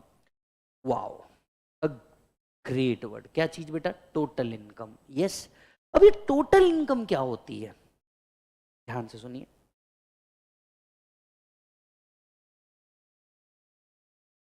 ये जो इनकम है ये डिफाइंड है सेक्शन 2 सबसेक्शन 24 के अंदर में, हम लोग सब जानते हैं. यस, 224 में इसको क्या कर रखा है, डिफाइन कर रखा है। बिल्कुल मत लर्न करना, फुटाइल एक्टिविटी है। देखिए डीटी पढ़ते वक्त कुछ बातें मैं आपको बता दूं, हो सकता है आपको भारत के कुछ टीचर कहें कि भैया सेक्शन लर्न करना जरूरी है, बिल्कुल मत करना, फुटाइल एक्टिविटी है। यस, बिल्कुल फुटाइल एक्टिविटी है, बिल्कुल याद मत रखना। दूसरा, केस लॉ के नाम याद रखना मैंडेटरी है, नहीं रख सकते, इतने हैं, नहीं रख सकते। तो जितना इंपॉर्टेंट है उतना याद कर लेना, बोल दूंगा ये सेक्शन रट लेना, रट लेना, मैं बिल्कुल लर्न नहीं करवाऊंगा वो चीज। दूसरा, केस लॉ भी मैं आपको जितने बोलूंगा कि हाँ यार ये केस लॉ तो तेरे को पढ़ना ही है, उतना पढ़ लेना, बाकी कुछ तेरे को करने की जरूरत नहीं है, इतना कर लिया तो भी काम काफी हो जाएगा। ठीक है, अब ध्यान से सुन, इनकम के कितने हेड है, 5 हेड्स है। एनीवन, ध्यान से समझिएगा, sources of income are unlimited, heads are 5। Come on, come again, sources of income are unlimited, heads are 5। बराबर है। कौन से हेड है सर? पहला हेड है आपको सैलरी, दूसरा हेड है आपको एचपी, तीसरा हेड है आपको पबजी, चौथा हेड है आपको कैपिटल गेन, और पांचवा हेड है सर आपको आईएफओएस। ध्यान से समझिएगा, salary is covered under 15 to 17, HP is covered under section 22 to 28, PGBP, sorry ये 27 होना चाहिए, PGBP is covered under section 28 to 44, capital gain is covered under 45 to 55, IFOS is covered under 56 to 59। तो इस तरीके से सेक्शन वाइज इसको क्या किया गया है सर, डिवाइड किया गया है।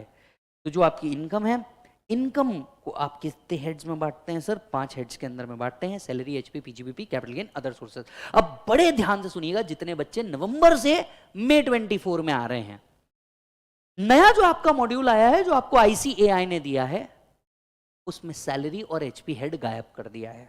इसका मतलब जो आपको 4 टॉपिक डाले, इसके बदले में 2 टॉपिक निकाले भी हैं। अब सैलरी और एचपी सीए फाइनल के सिलेबस में नहीं है। आई रिपीट, सैलरी और एचपी सीए फाइनल के सिलेबस में नहीं है। पर यह कहना थोड़ी सी नासमझी भी हो सकती है, उसका रीजन मैं आपको समझाता हूं। देखिए जो टोटल इनकम के क्वेश्चन है उसमें एचपी के एडजस्टमेंट जरूर आते हैं। आपको टॉपिक नहीं है ये अज्यूम करते हुए कि यार सैलरी और एचपी तो फाइनल वालों को आता ही होगा, राइट? तो टोटल इनकम कॉन्सेप्ट्स के हिसाब से अगर देखा जाए तो सैलरी और एचपी काम का है, बट सैलरी और एचपी हटा दिया गया है, जिसका मतलब ये भी हो सकता है कि अब जितने क्वेश्चन आपको फाइनल लेवल पे दिए जाएं उसमें सैलरी वाले एडजस्टमेंट्स या एचपी वाले एडजस्टमेंट्स हटा के ही आपको या तो टोटल इनकम के क्वेश्चन दिया जाए, एक इंटरप्रिटेशन।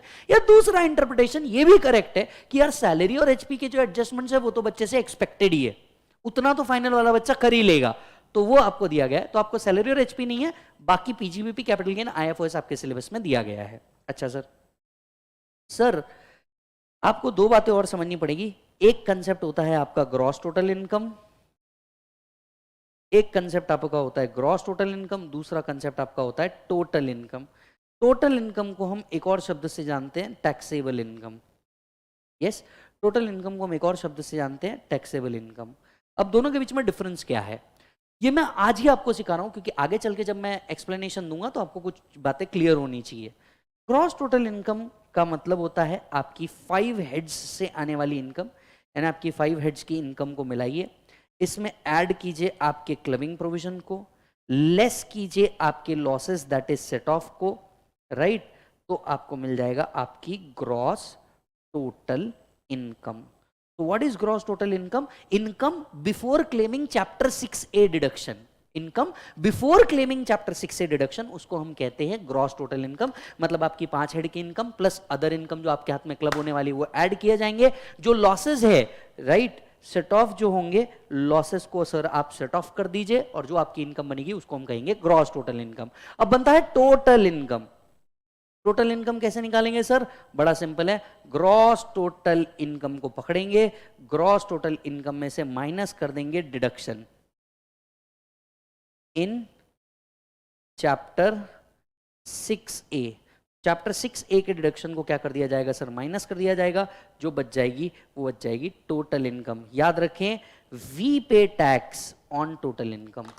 जो हम टैक्स पे करते हैं सर वो टोटल इनकम पे करते हैं। सो वी पे टैक्स ऑन टोटल इनकम। तो 5 हेड की इनकम मिलाइए, क्लबिंग सेट ऑफ कर दीजिए, बनेगा आपका gross total income. Gross total income में से जब आप डिडक्शन माइनस करेंगे सर, ये बन जाएगा आपका टोटल इनकम। क्या बन जाएगा मालिक? Total income. यस,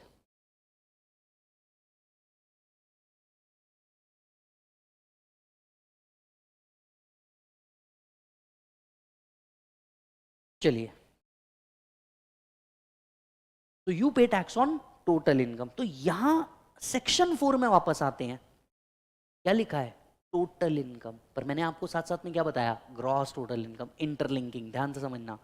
हमने पर्सन करते वक्त एसएससी भी पढ़ लिया, टोटल इनकम पढ़ते वक्त ग्रॉस टोटल इनकम भी पढ़ लिया। सेक्शन 4 को प्लीज मेरे साथ एक बार रिपीट कीजिए। जहां कहीं बैठे हैं सर, आप ट्रेन में पढ़ रहे हैं, ऑफिस में इस वीडियो को देख रहे हैं, लाइब्रेरी में इस वीडियो को देख रहे हैं, क्लास में इस वीडियो को देख रहे हैं, मेरे साथ एक बार जोर से बोलिएगा, income tax is payable in assessment year at the rate specified by annual finance act in respect of total income of any person in previous year। मतलब किसी भी व्यक्ति की टोटल इनकम जो आई है, कब? प्रीवियस ईयर में, उस पे हम टैक्स देंगे असेसमेंट ईयर में। समझ में आ रही है बात? तो इनकम किसी भी पर्सन की टोटल इनकम, मतलब डिडक्शन माइनस करने के बाद की जो इनकम है, हम वो इनकम की बात कर रहे हैं, कब आई होगी? प्रीवियस ईयर में। अब आपके मन में तो सवाल उठ गया, सर प्रीवियस ईयर क्या है? आपको तो पता है, ये फास्ट ट्रैक हम इस असम्पशन से पढ़ रहे हैं कि आपको डीटी पढ़ा ही नहीं है आपने। हाँ, तो तेरा भाई तेरा हाथ थोड़ी नहीं छोड़ेगा। अब समझेंगे previous year, assessment year. Though I know previous year is the year preceding the assessment year. मैं जानता था आपके मन में आने वाला है कि previous year is the year in which income is earn. नहीं, बुक का डेफिनेशन ये है कि previous year is the year preceding the assessment year. Assessment year से पहले वाला ईयर हम क्या कहेंगे? प्रीवियस ईयर कहेंगे। यस। फिर आता है assessment year. Assessment year is the year starting from 1 April every year. Assessment year is the year starting from 1 April every year. हर साल 1 अप्रैल से जो चालू होगा हम उसको असेसमेंट ईयर कहेंगे। और आप तो जानते हैं, क्योंकि सास भी कभी बहू थी, हर असेसमेंट ईयर किसी ना किसी के लिए प्रीवियस ईयर है, हर प्रीवियस ईयर किसी ना किसी ईयर के लिए असेसमेंट ईयर है। यस, आप सभी लोगों के लिए previous year is 23-24, assessment year is 24-25। चलिए ध्यान से सुनिए। प्रीवियस ईयर क्या है sir? Previous year means the financial year immediately preceding the assessment year. Her assessment year से पहले वाला ईयर को हम क्या कहेंगे? Previous year. Assessment year section 2(9) कहता है a period of 12 month starting from 1 April every year. कुछ एमसीक्यू छुपे हैं इस पॉइंट पे, मैं वो आपको याद दिला दूं। MCQ point number 1, assessment year 12 महीने से कम का नहीं हो सकता। Come again, assessment year can't be less than of 12 month. Previous year can be of single day also.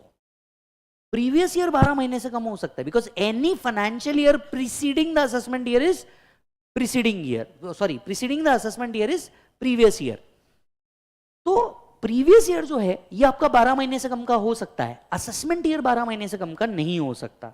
Yes, तो यहां पे स्पेस खाली है, यहां लिख दीजिए previous year can be of less than 12 months. Previous year can be of less than 12 months. Assessment year can't be of less than 12 months. Yes, point number 1. दूसरा, मान लीजिए अगर बिजनेस अगस्त 23 में चालू हुआ तो आपका प्रीवियस ईयर क्या होगा? जब से बिजनेस स्टार्ट हुआ से लेकर के मार्च। तो in case of business commencement the previous year starts from the date of commencement. अगर बिजनेस चालू होता है तो आपका प्रीवियस ईयर भी उसी दिन से क्या हो जाता है? चालू हो जाता है, because previous year can be of less than 12 months, but assessment year has to be of 12 months only. Okay sir, sir मजा आ रहा है नहीं आ रहा है जरूर बताइएगा। कंटेंट जो है ये बहुत स्पेसिफिक और एग्जाम ओरिएंटेड रखा गया है। तो प्रीवियस ईयर में आप क्या करेंगे सर? इनकम अर्न करेंगे। प्रीवियस ईयर मतलब 23-24 में आप इनकम अर्न करेंगे, और जितनी इनकम पांचों हेड से आफ्टर डिडक्शन आपने अर्न करी हुई है 23-24 में, इस पे आप टैक्स देंगे। कहां देंगे, कब देंगे? असेसमेंट ईयर में देंगे, आने वाले साल में, क्योंकि पूरा इनकम टैक्स आने वाले साल की लैंग्वेज में लिखा हुआ है। यस और नो? सो इस पे आप टैक्स देंगे कब बेटा? असेसमेंट ईयर में। और अब आपको एक जनरल रूल पढ़ना बहुत जरूरी हो चुका है। The general rule is income of previous year is taxable in assessment year. Income of previous year is taxable in assessment year. लेकिन इसके 5 एक्सेप्शन है, ध्यान से सुनिएगा। तो general exception to the general rule, income of previous year is taxable in assessment year. इसके 5 exception है। Exception का मतलब, in 5 these cases the tax has to be paid in the previous year itself.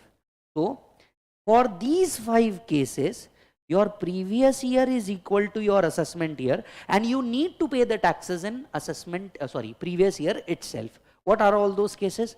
First, section 172 के हिसाब से non resident shipping business, एक non resident shipping business जो है इंडिया में ऑपरेट कर रहा है, he has to pay the tax in the previous year itself before leaving the port. तो non resident leaving India, non resident shipping business. Second, person leaving India permanently. अगर कोई व्यक्ति परमानेंटली इंडिया से बाहर जा रहा है वर्क वीजा या अदर वीजा लेकर के, तो he has to clear the tax here, take a income tax clearance certificate and then वो बाहर जा सकता है। Third, AOP BOI which is formed for short duration. कोई भी एओपी बीओआई जो एक शॉर्ट ड्यूरेशन के लिए बनी है। अभी शॉर्ट ड्यूरेशन क्या होता है जरा समझिएगा। 5 लोग मिले, उन्होंने कहा कि यार चलो एक काम करते हैं, अरिजीत सिंह सर का कॉन्सर्ट रखते हैं। तो 5 लोगों ने बोला भैया अरिजीत सर को बुलाना है, तो लेट्स से 1 करोड़ रुपीस का इन्वेस्टमेंट लगने वाला है, बड़ा जगह लेंगे ताकि बहुत सारे लोग आएंगे, स्टॉल्स लगाएंगे, एडवर्टीजमेंट्स का चीज लगाएंगे, टिकट्स सेल करेंगे, अरिजीत सर का पेमेंट एटसेट्रा एटसेट्रा। तो 5 लोग मिले, सब दोस्त बोले यार एक काम करते हैं 20-20 लाख रुपए डालेंगे और बहुत से लोग आएंगे, लगभग 5-7 लाख रुपए सबको बच जाएंगे आफ्टर ऑल एक्सपेंसेस। अब ध्यान से सुनिएगा, ये जो एसोसिएशन बना ये तो बहुत स्मॉल ड्यूरेशन के लिए बना, अगले साल ये एसोसिएशन बने नहीं बने किसको पता। तो ऐसे केस में ये जो एओपी बीओआई होते हैं which is made for short durations, इनका टैक्स आपको प्रीवियस ईयर के अंदर में ही भरना पड़ता है। Next, person likely to transfer the property to avoid tax. Person likely to transfer the property to avoid tax. अगर कोई भी ऐसा व्यक्ति है जो कभी इनकम टैक्स डिपार्टमेंट, वैसे टेक्निकली एक पावर है लेकिन इनकम टैक्स ने इस पावर को कभी बहुत फुर्ती से किया ही नहीं। अगर इनकम टैक्स डिपार्टमेंट को कभी भी ऐसा लगता है कि कोई व्यक्ति देश छोड़ के भाग जाएगा या टैक्स अवॉइड करने के लिए अपनी प्रॉपर्टी बेचेगा, तो वो क्या लगा सकते हैं, आपके ऊपर स्टे लगा सकते हैं और साथ साथ में आपको बोल सकते हैं यू पे the tax in the previous year itself, you pay the tax in the previous year itself. So any person who is likely to transfer the property to avoid the tax, ये एक power है जिसको आज तक income tax department ने use ही नहीं किया, आप ऐसा भी बोल सकते हो। And last, income of a discontinued business. अगर कोई बिजनेस इसी साल बंद हो रहा है, अगर कोई बिजनेस इसी साल बंद हो रहा है, तो उसका जो टैक्स है, जितनी इनकम उसने टिल डेट कमाई होगी, उस पे टैक्स आपको प्रीवियस ईयर में ही क्या करना है, पे करना है। तो general rule, income of previous year is taxable in assessment year. General rule, income of previous year is taxable in assessment year. लेकिन इसके कितने एक्सेप्शन है, 5। Non resident shipping business, AOP BOI form for short duration, closure of business, transfer of property to avoid tax, person leaving India permanently. Come on, come again. General rule, income of previous year is taxable in assessment year. यानी 23-24 में जो कमाएंगे इस पे tax 24-25 में देंगे return भरते वक्त। लेकिन 5 लोगों को प्रीवियस ईयर में ही टैक्स दे देना है। Non resident shipping business, AOP BOI form for short duration, हाँ, person likely to avoid the property, person likely to transfer the property to avoid the tax, person living India permanently, and AOP BOI form for short duration or person of a discontinued business. Yes or no? हाँ, चलिए इधर आइए, इधर देखेंगे। अब word देखिए sir, section 4 को देखिए, हमने तोड़ ताड़ कर दी सर सेक्शन नंबर 4 की। It is payable in the assessment year, income tax is payable in the assessment year at the rate specified in finance act in respect of total income of any person in previous year.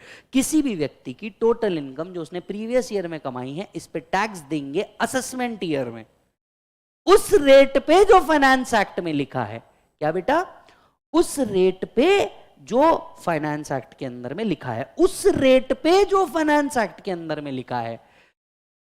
अब यहां से आपका चालू होता है sir tax calculation. Yes, यहां से आपका टैक्स कैलकुलेशन चालू होता है। और मैं आप सभी को बता दूं, वीडियो पे अगर मेरे को लाइक नहीं दिखे तो मैं नेक्स्ट पार्ट अपलोड ही नहीं करवाऊंगा टीम से। ये आपकी जिम्मेदारी है, वीडियो के ऊपर लाइक दिखने चाहिए। यस और नो, राइट, ये आपकी जिम्मेदारी है, इसके ऊपर लाइक दिखने चाहिए, तभी जाकर के आपको नेक्स्ट पार्ट अपलोड करने मिलेगा। टारगेट चल रहा है हमारा 500 लाइक्स का। चलिए सुनिए, इनकम टैक्सेस पेएबल कब है सर, असेसमेंट ईयर में, at the rate specified by finance act. अब मैं रेट की बात कर लेता हूं, जरा ध्यान से समझना सर। रेट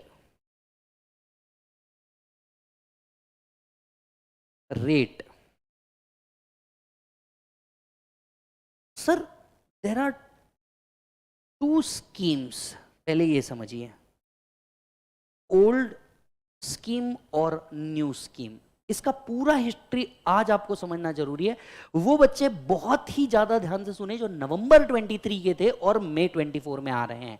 मतलब अगर आप नवंबर 23 वाले स्टूडेंट और मई 24 में भी आ रहे हैं, ये आपके लिए एक्सट्रीमली इंपॉर्टेंट है, ध्यान से सुनना। जो बच्चे मई 24 के लिए ही है, तुम लोग ध्यान से समझना।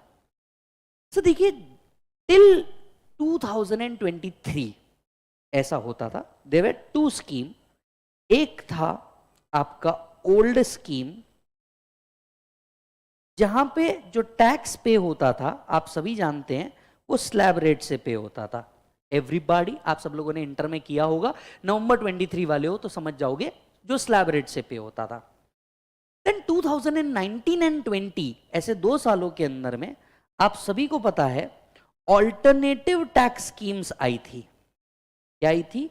ऑल्टरनेटिव टैक्स स्कीम, जिसको हम कहते थे 115 BAC, 115 BAA, 115 BAB एटसेट्रा, और भी है 2 एटसेट्रा। इसको हम कहते थे ऑल्टरनेटिव टैक्स स्कीम।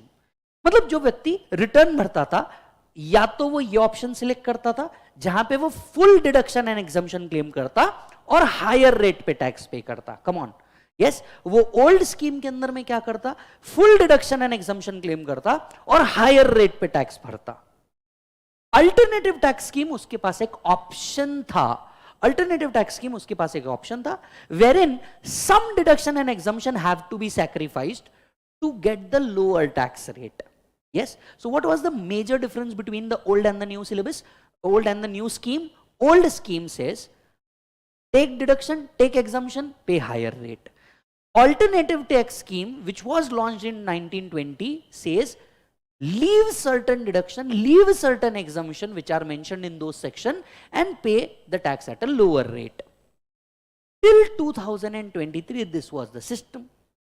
शायद हमारे फाइनेंस मिनिस्टर ने अक्षय कुमार साहब का एक एक्शन देख लिया, और एक्शन कुछ था इस प्रकार का, उन्होंने sign to same finance act 2023 में उतार दिया।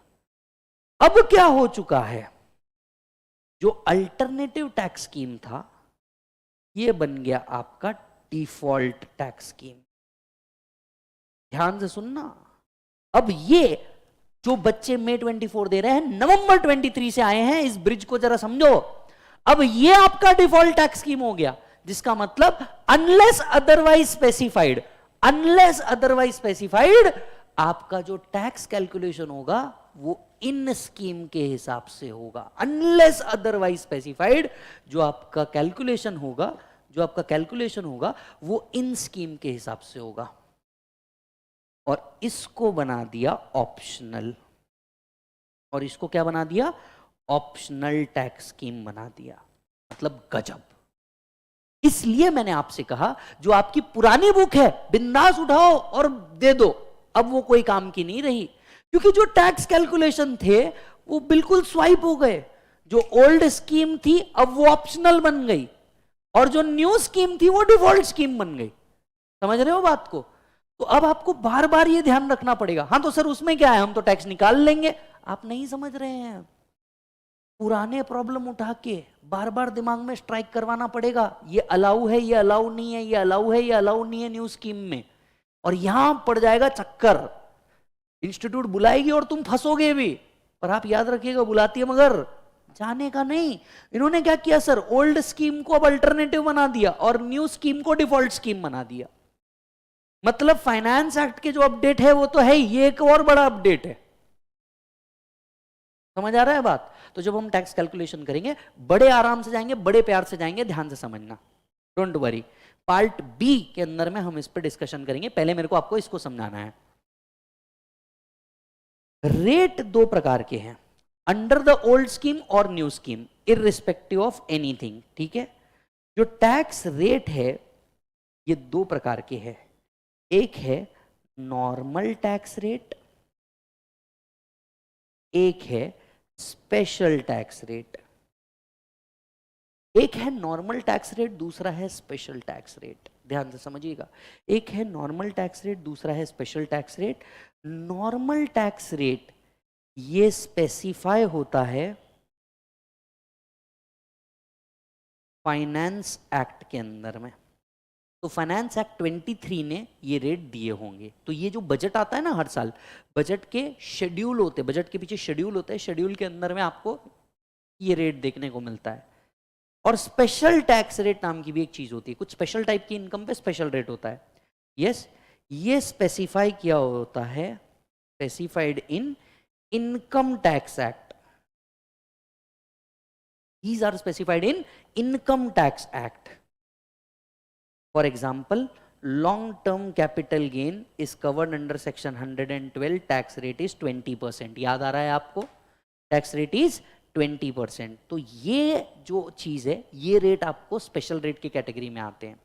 तो हम गए थे रेट समझने के लिए. रेट के पहले हमने समझा अब दो स्कीम है, old scheme, new scheme. Old scheme अब बन गई ऑप्शनल, न्यू स्कीम बन गई डिफॉल्ट टैक्स स्कीम. रेट दो प्रकार के हैं, नॉर्मल और special. Normal income normal slab rates पे टैक्सेबल होती है, जबकि स्पेशल इनकम के लिए एक स्पेशल रेट दिया होता है.